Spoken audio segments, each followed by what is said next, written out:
Good morning from Chitkul. आज के हमारे गंतव्य হচ্ছে কলপা। তো কালকে আমরা তাড়াতাড়ি এসেছিলাম, তো চিটকুলটাকে মোটামুটি দেখেছি আমরা। তাই আজকে আমরা সকাল সকাল একটু কলপা বেরিয়ে যাবো, কারণ কলপাতে সাইট সিং অনেকগুলো আছে। এখন চিটকুলের পরিস্থিতি হচ্ছে এরকম। এটা আমাদের ব্যালকনি ভিউ।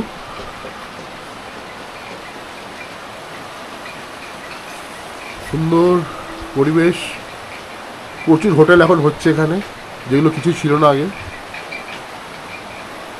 তাই চিটকুলের ওই নির্জনতা আর নেই।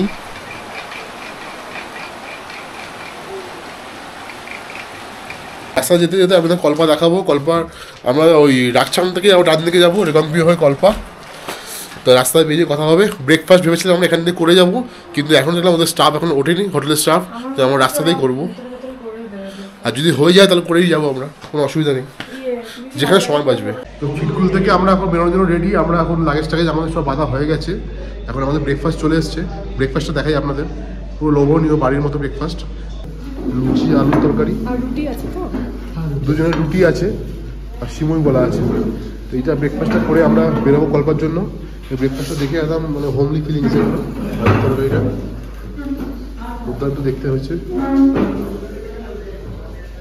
দীপেন্দু রেডি হাত দেওয়ার জন্য।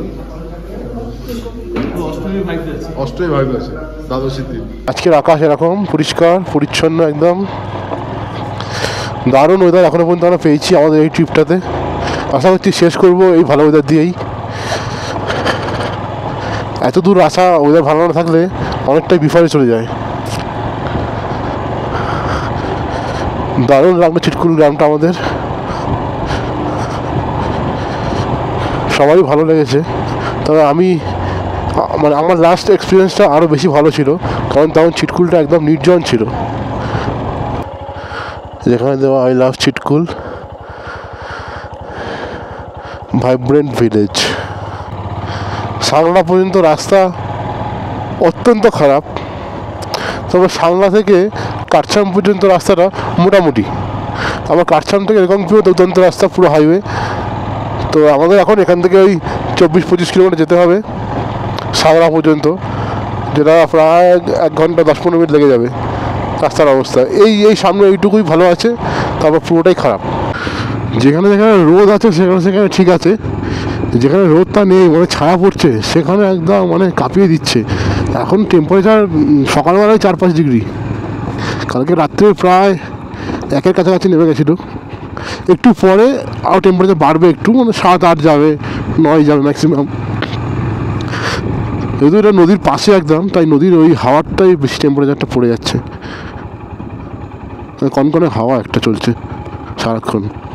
এই হচ্ছে রাস্তা হিমাচলের, এটাই সৌন্দর্য। এখান থেকে বাইক রাইডে মানে সফলতা মানে আমরা যে করে বেরোচ্ছি এখান থেকে, এটাই ভালো লাগছে। আগে যখন গাড়ি থেকে আসছি তখন দেখলেই ভয় লাগতো, এখন এই রাস্তা দিয়ে যাচ্ছি নিজে ড্রাইভ করে, এটা ভেবেও ভালো লাগছে। আস্তে আস্তে যেতে হবে, এখানে তাড়াহুড়োর কিছু নেই, তাড়াহুড়ো করলে বিপদ আছে। কারণ এখানে প্রত্যেকটা বাঘ কিছু দেখা যাচ্ছে না, পুরো একদম হেয়ারপিন। তাই উল্টো দিক দিয়ে গাড়ি কীভাবে আসবে, কেউ হর্ন দেয় না এখানে, আমরা জানি না কিছু। আর এখানে রিয়াক্ট করার টাইম একদম নেই, যেহেতু আমি বাদিক ধরে যাচ্ছি, বাদিক ধরে খাদ আছে পুরো, আমার রিয়াক্ট করার টাইম আমার কাছে একদম নেই। রিয়াক্ট করলে আমাকে নিচে চলে যেতে হবে। তাই দেরি হোক পৌঁছতে গন্তব্যে, এনজয় করতে করতে আস্তে আস্তে যেতে হবে। হিমাচল প্রদেশের কিন্নর জেলার একটি ছোট্ট পাহাড়ি গ্রাম হলো চিটকুল। ভারত ও তিব্বত সীমান্তের এটি শেষ গ্রাম। 11,320 ফুট উচ্চতায় অবস্থিত এই গ্রাম বছরের বেশিরভাগ সময় থাকে বরফের চাদরে ঢাকা। আইআইটি দিল্লির একটি গবেষণা অনুযায়ী এই গ্রামের বাতাস হলো গোটা ভারতের মধ্যে বিশুদ্ধতম। শেষ 2010 সালে জনগণনা অনুযায়ী এই গ্রামের জনসংখ্যা ছিল সেই সময় মাত্র 882 জন। NH-22 থেকে 40 কিলোমিটার ভিতরে অবস্থিত চিটকুল গ্রামে রয়েছে এক অপরূপ প্রাকৃতিক সৌন্দর্য। অনায়াসে আপনি 2 বা 3টি দিন এখানে পায়ে হেঁটে এবং এখানকার সাধারণ মানুষের জীবনযাপন দেখতে দেখতে কাটিয়ে দিতে পারেন। প্রয়োজনীয় বেশিরভাগ জিনিসপত্র অনেক দূর থেকে আসার জন্য এখানে থাকার খরচ এবং খাওয়ার খরচ অন্য জায়গার থেকে একটু বেশি। তবে চিটকুলের প্রাকৃতিক এবং নৈসর্গিক সৌন্দর্যের কাছে সেগুলো কিছুই নয়। আমরা যখন এই কাঠছামে আমরা ওই চিটকুল থেকে বেরিয়ে সানলা হয়ে কাঠছামে এসেছি, এবার এদিক দিয়ে চলে যাবো আমরা রেকম্পিও।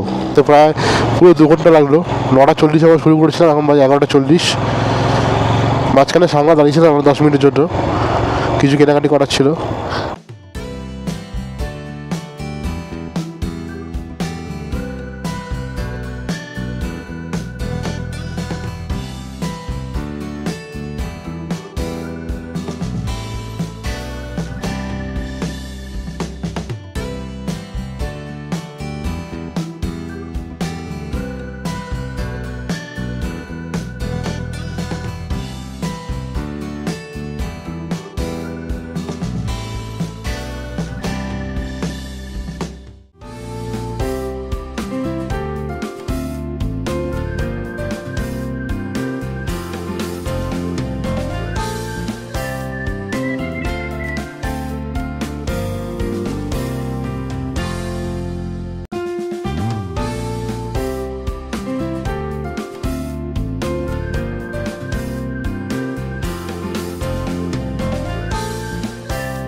কিছু কেনার থাকলে এখানে কিনে নে। বাড়িকে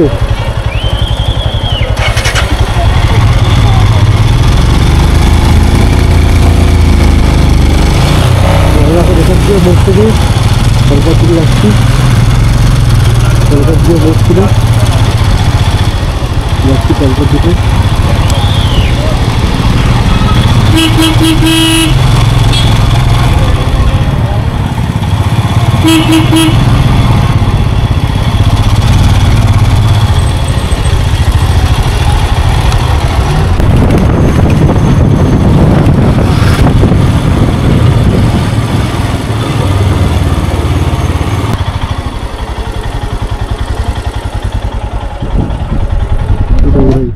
उठाई उठाई उठाई भैया सुसाइड पॉइंट वही है क्या? वही है। अभी पूरा ये कर दिया ना। আমরা এখন এই সুইসাইড পয়েন্টের সামনে এসেছি। সুইসাইড পয়েন্টটা ওই পিছন দিকে এখন পুরো ঘিরে দিয়েছে, আগে এমন উন্মুক্ত ছিল, তো অনেক অ্যাক্সিডেন্ট হচ্ছিলো, অনেকে ছবি টবি তুলতে গিয়ে পড়ে যাচ্ছিলো, তাই জন্য গভর্নমেন্ট এখন ঘিরে দেওয়া হয়েছে সুইসাইড পয়েন্টটা। কিন্তু এখানকার বিউটি অসাধারণ, আমি দেখাচ্ছি। এই হচ্ছে বিউটি। এই পয়েন্টটা আমি সামনে গিয়ে দেখাবো একবার, একবার জুম করে দেখাচ্ছি। ওই ঘিরে দেওয়া ওইটাই হচ্ছে সুইসাইড পয়েন্ট।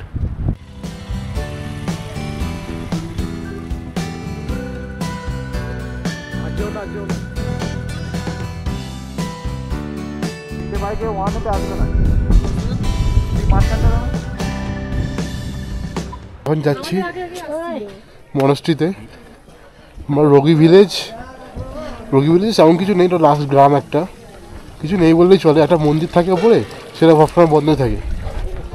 আর সুইসাইড পয়েন্ট থেকে ঘুরে আমরা এখন মনস্ট্রিতে এসেছি, যাচ্ছি আর কি মনস্ট্রিতে। এই রাস্তাতে হেঁটে যেতে হয় মনস্ট্রি, এইভাবে সুন্দর একটা ভিউ আছে। এটা একটা গ্রাম, গ্রামের পথ দিয়ে মনস্ট্রি যাচ্ছে। আর সামনে ওটা একটা পিক দেখা যাচ্ছে, বরফে আবৃত।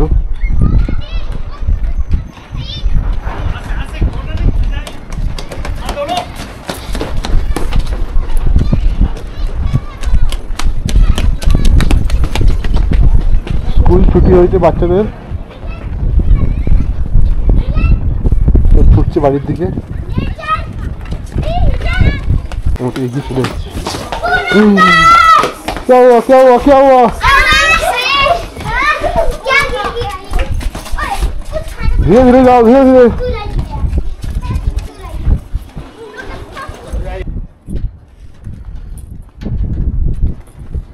ये तो मस्जिद सीढ़ी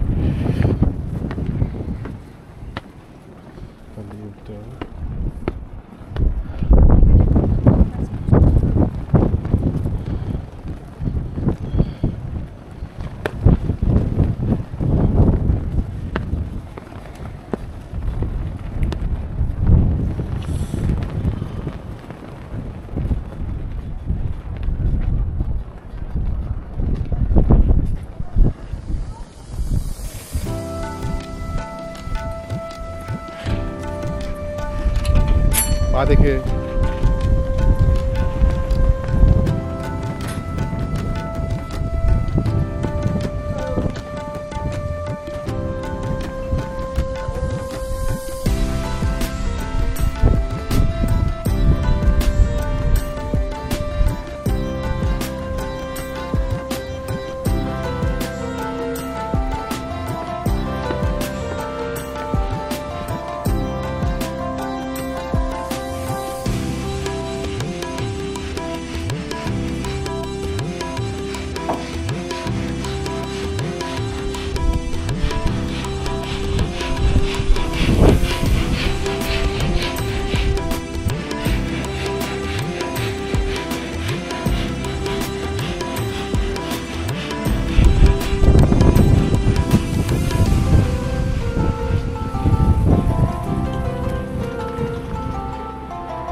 এটা হচ্ছে একটা স্কুল, রাজকীয় কেন্দ্র প্রাথমিক পাঠশালা কলপার।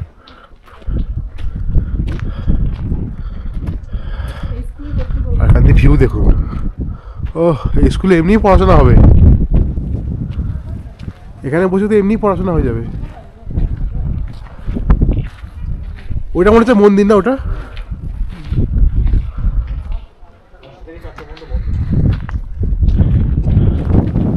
স্কুলটা বেশ বড় আছে, কাজ চলছে, জানালা দরজা বসছে।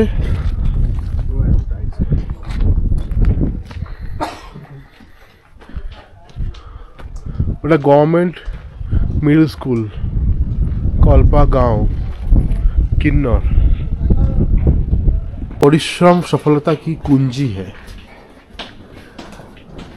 এটা হচ্ছে প্রাথমিক স্কুলটা, ওটা হচ্ছে হাই স্কুল।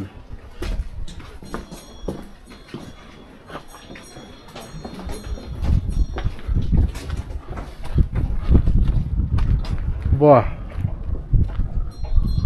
आदि शक्ति देवी चंडिका किला। चलो ऊपर जा सकते।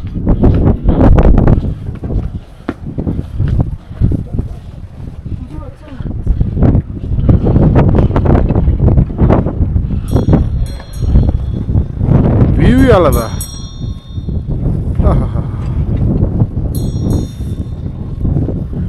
হাওয়া দিচ্ছে।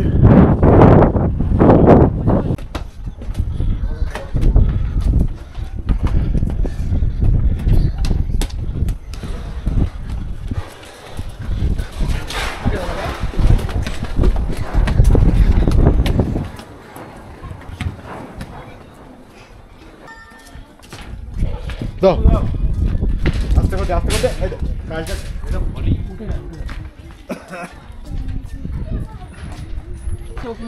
কত লোক ঢুকছে ভাই কলকাতাতে?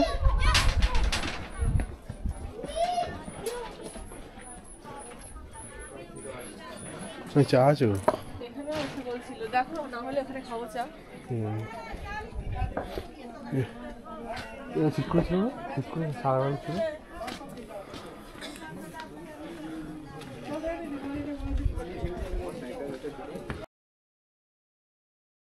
Good morning from Kalpa.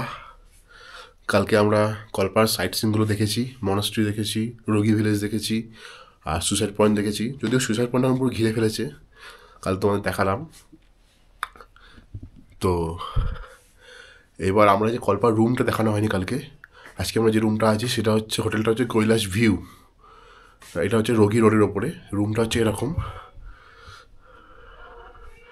3টে রুম নেওয়া আছে আমাদের, স্পেসিয়াস রুম আছে। এইদিকে একটা বেড আছে, ওটা আমরা ইউজ করছি না। এই পর্দাগুলো সরিয়ে দিলে বেশ আলো আছে। এদিকে বাথরুম আছে, আর রুম থেকে বেরোলেই এরকম একটা দৃশ্য আছে, যেটা দেখলেই মন খুশি হয়ে যাবে। এখানে সারাদিন বসে থাকতে হয়, আর কিছু করার নেই। সারাদিন শুধু বসে থাকো।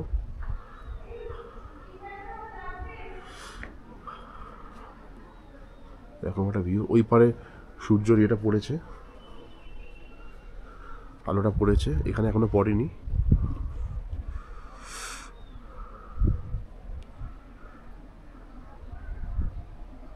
এই যে একটু জুম করে দেখালাম পিকগুলো।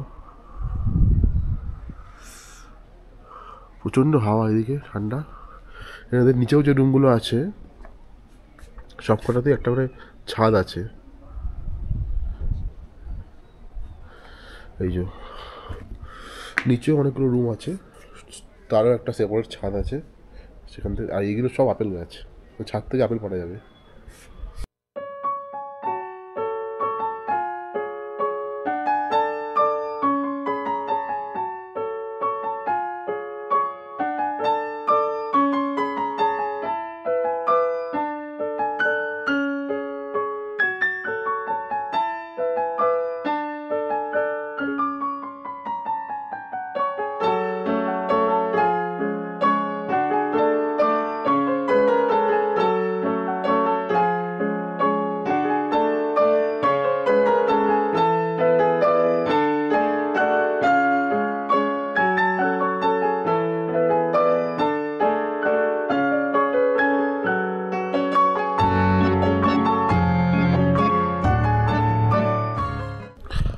আমরা সবাই এখন রেডি হচ্ছি, রেডি হয়ে আমরা আজকে যাবো সিমলা।